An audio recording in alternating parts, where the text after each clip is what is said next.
Three comments showed up on this channel that I couldn't stop thinking about.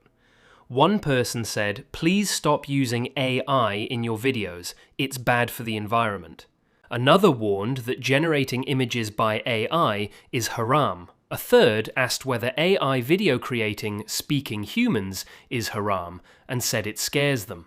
So today we settle it. By the end of this video, you'll know exactly which uses of AI are halal, which are grey, and which scholars across the board say cross the line. There are 4 categories. Most people only know about one, and there's one specific use of AI that even the most lenient fatwa institutions agree is not allowed. And you've probably never heard it discussed properly. Let me also be honest with you up front. I use AI in this channel. For research, for writing, for some of the visuals. So I have my own stake in this answer. I owe you the truth, not a convenient version. First, the principle, because once you have it, everything else makes sense.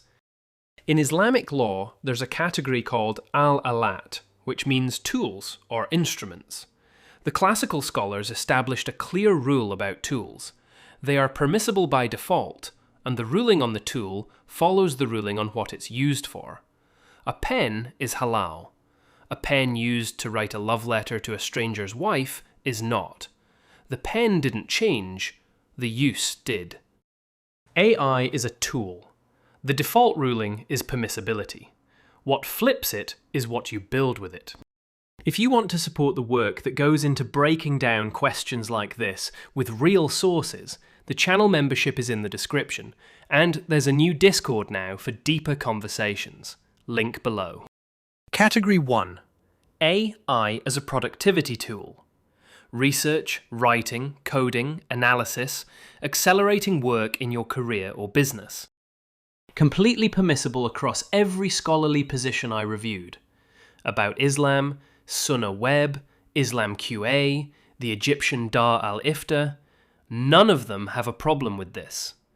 Using AI to translate a document, draft an email, analyze data for an investment, prepare a presentation, learn a new skill, none of it crosses any line. Same category as using a calculator instead of pen and paper. A tool that extends what a human is already allowed to do. If you're a Muslim in tech, finance, medicine, or any professional field, using AI to do your job better is not something you need to feel guilty about. Category 2. AI-generated images. This is the one that lit up the comments, so let's go carefully. Here's where scholars genuinely differ. 2 camps, and you need to know both. The first camp says AI-generated images of living beings fall under the same prohibition as drawing animate beings, because you are still bringing an image of a soul-bearing being into existence. Fatwa.ca takes this view. They argue the act of creation is what the Hadith warned against, regardless of the medium. The second camp, which includes Islam Web in a published fatwa, takes a different view. They ruled that AI-generated digital images of living beings do not fall under the prohibited form of image making, because such images do not have a real physical existence. They only appear through specific devices. In their published position, electronic photography through AI is not forbidden. So if you ask, is AI image generation haram? The honest answer is, scholars disagree. The stricter view says yes. The more permissive view, held by major fatwa councils, says no, because a digital image is fundamentally different from a sculpture or a permanent painting.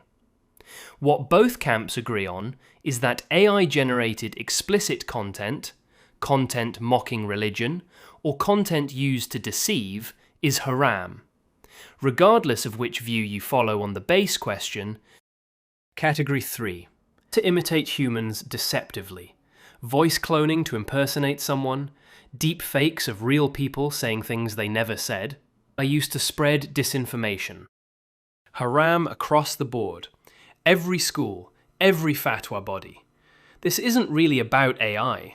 It falls under the prohibition on tadlis, deception, which Islam has condemned since day one. The Prophet, peace and blessings be upon him, said whoever deceives is not from us. That ruling doesn't change because the deception is generated by a neural network. The harm to the person impersonated, to those misled, to public trust is real, even if the image isn't. Category 4. And this is the one nobody talks about. The one I told you about at the start. Using AI to issue religious rulings. Asking an AI to give you a fatwa. Building bots that answer fiqh questions and act as substitutes for scholars. The Egyptian Dar al-Ifta has a published fatwa on exactly this. Islam QA has one too. Sunnah Web has one. The unanimous position of every major fatwa institution that has addressed it is that depending on AI for a religious ruling is not permissible. Not because AI is haram, because a fatwa requires a qualified human who understands the asker, the context, the customs, the consequences. AI doesn't pray. It doesn't fear Allah. It doesn't carry the weight of being responsible before Him for what it tells you. It can search. It cannot judge. This matters more than people realize. Right now, millions of Muslims are quietly using AI to ask religious questions, treating the output as if it was scholarly guidance. It isn't. It's a probability machine, guessing what scholarly text comes next. Sometimes it gets close, sometimes it gets things very wrong.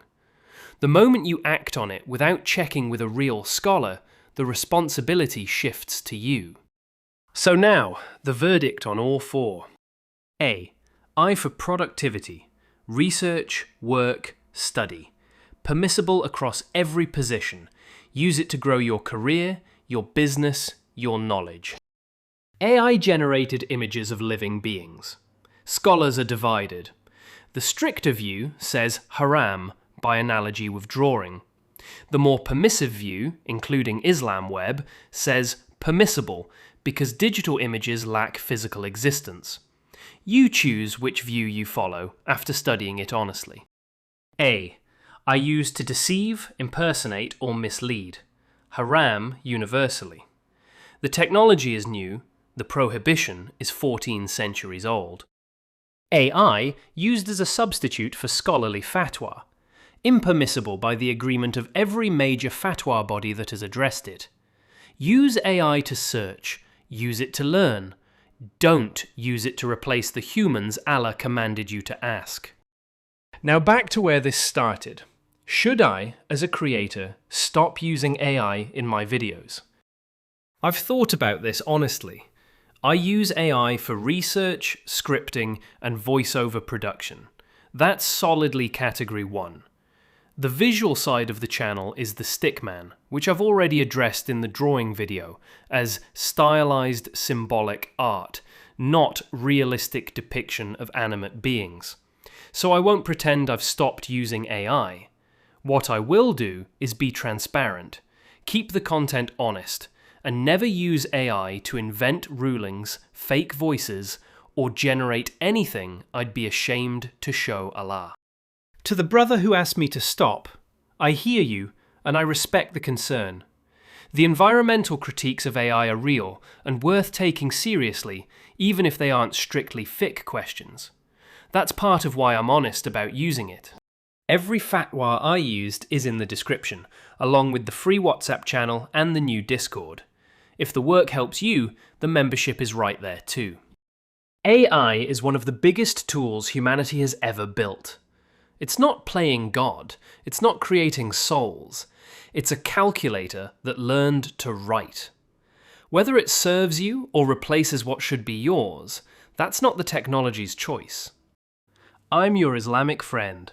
Assalamu alaikum wa rahmatullahi wa barakatuh.